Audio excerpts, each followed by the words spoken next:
Hello viewers, আসসালামু আলাইকুম। তোমরা সবাই কেমন আছো কমেন্টে জানিয়ে দিও। আজ আমি কই মাছের তেলানি করব। এর জন্য প্রথমে কই মাছগুলো ধুয়ে ফ্রেশ করে নিয়েছি, তারপরে কাঁচামরিচ পেঁয়াজ কেটে নিয়েছি। এরপরে তেলানির জন্য নিয়েছি আদা বাটা, শুকনো মরিচ বাটা। এরপরে আমি যে কড়াইতে তেল দিয়ে গরম করে মাছগুলো ছেড়ে দিয়েছি। তো আমি সব মাছগুলো একে একে দিয়ে দিচ্ছি। আমি সব মাছগুলো একে একে দিয়ে ভালো করে ভেজে নেব।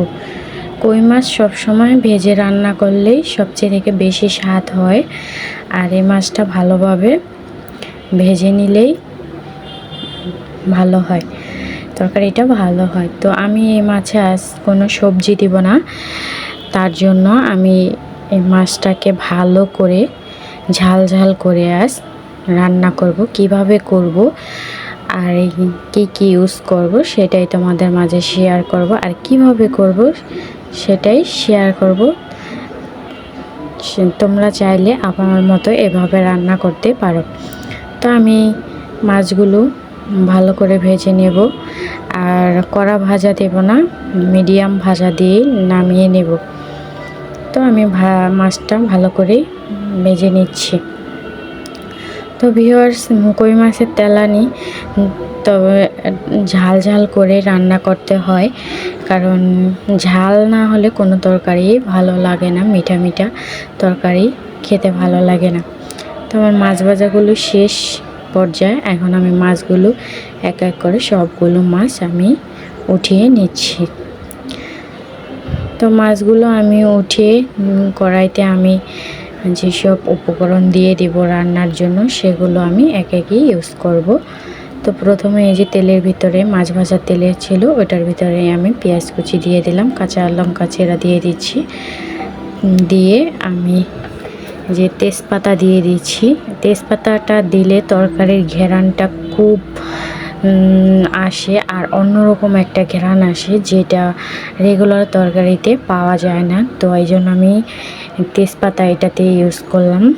তোমরা চাইলে করতে পারো, আর না চাইলে নাও করতে পারো। তো আমি যে তেজপাতা দেওয়ার পরে আমি যে পেঁয়াজ কুচিগুলো লাল লাল করে ভেজে নেব। পেঁয়াজ কুচিগুলো বাদামি কালার করলে তরকারির কালার, স্বাদ সবগুলোই ভালো টেস্ট হয়। আর এভাবে করলে পেঁয়াজগুলো আলাম আলাম রয়ে যায়, গলে না, সেদ্ধ হয়ে মতো ঝোলের সাথে ঘুরে বেড়ায়। এজন্য আমি পেঁয়াজ সবসময় বাদামি কালার করে নিই, যাতে মশলা কষানোর টাইমেই গলে যায়। তো আমি দেখতেই পাচ্ছ কি সুন্দর কালার, লাল লাল করে বাদামি কালার করে ভেজে নিয়েছি পেঁয়াজগুলো। আমি এখন এই যে পেঁয়াজগুলোতে পানি দিয়ে দিব তরকারির কষানোর, মশলাটা কষানোর জন্য। তো আমি পানি যে দিয়ে দিলাম, পানি দিয়ে এখন আমি সব মশলাগুলো দিয়ে দেব। প্রথমে এই যে দিয়ে দিচ্ছি আদা বাটা, যেটা তরকারির মূল উপাদান বলতে বলো। এরপর দিয়ে দিলাম মরিচ বাটা, দিয়ে দিলাম স্বাদ মতো লবণ, হলুদ গুঁড়া দিয়ে দিচ্ছি। হলুদটা আমি দিয়ে একটু নাড়াচাড়া দিয়ে দিচ্ছি, কারণ হলুদের আজকালকার হলুদের ভেতরে ময়দা মেশানো থাকে, কিনা হলুদের ব্যাপারে তো তোমরা সবাই জানো। এরপরে দিয়ে দিলাম তেল দিয়ে এখন আমি মশলাটাকে ভালো করে কষিয়ে নেব। মশলার গায়ে থেকে যখন তেল ছেড়ে দেবে তখন এটা মশলাটা কষানো হয়ে যাবে। আর মশলা কষানো না হলে তরকারির ভেতরে হলুদের গন্ধ আসে, তাহলে কিন্তু তরকারিটা খাওয়া যায় না। এজন্য মশলাটাকে সবসময় ভালো করে কষিয়ে নিতে হয়। তো এই যে আমি মশলা প্রায় কষানো শেষ, আর এদিকে মশলার ভেতর থেকে তেল ছেড়ে দিচ্ছে। এখন আমি যে মাছ ভেজে রেখেছিলাম মাছগুলো, সেগুলো দিয়ে দেব, দিয়ে ভালো করে কষিয়ে নেব। এই তো আমি মাছগুলো দিয়ে দিলাম।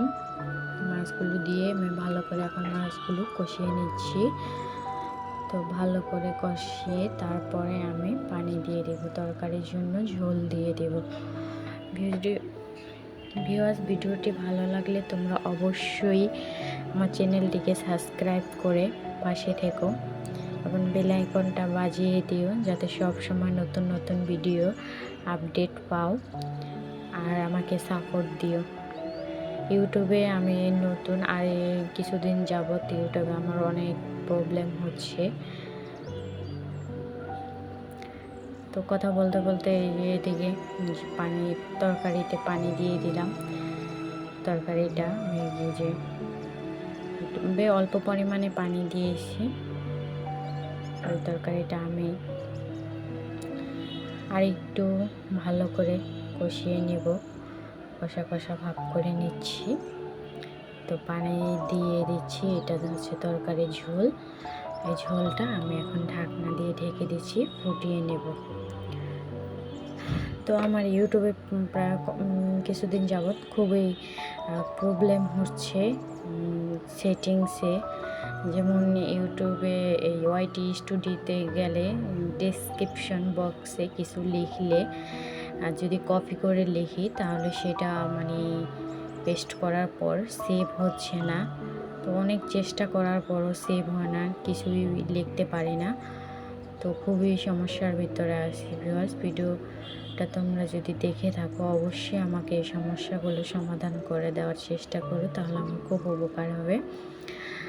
আর তোমরা কি দিয়ে ভিডিও এডিট করো আর কিভাবে করাও অবশ্যই আমাকে একটু কমেন্টে জানিয়ে দিও। আর কি দিয়ে এডিট করলে ভালো হয়, আর ক্যাপকাট দিয়ে এডিট করলে ক্যাপকাটে কেন লোগো চলে আসে ক্যাপকাট, তো এটা কিভাবে দূর করব সেটা একটু বলে দিও, তাহলে খুব ভালো হয়।